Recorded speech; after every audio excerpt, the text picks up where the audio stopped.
Opisyal nang gi-turnover sa lokal nga panggamhanan sa pagpangulo ni City Mayor Jose E. Relampagos. Pinaagi sa iyang anak na si J.M. Relampagos ang bagong tukod nga classroom building sa Kabili Elementary School. Ang proyekto sa ka one-story building nga adunay duha ka classrooms ug duha ka comfort rooms ug ang pondong gigamit niini gikan sa local school board. Sa pag-turnover, gituno sa LGU Panabo ang key of responsibility ngadto kay Principal 2 Marjorie S. Valdez Tamon alang sa pagdawat sa bagong building ug pag-amuma niini. Gani, saysay pa ni J.M. Relampagos nga adunay dakong panglantaw sa edukasyon si Mayor Joe.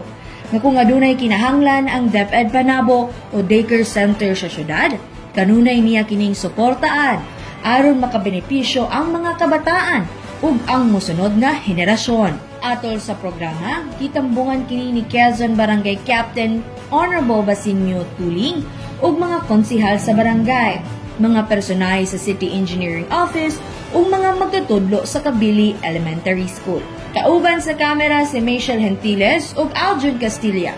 Kini si Team Acevedo nga gikan sa City Information Office Broadcast Services. Alang sa Frontline News Panabo, importante informed.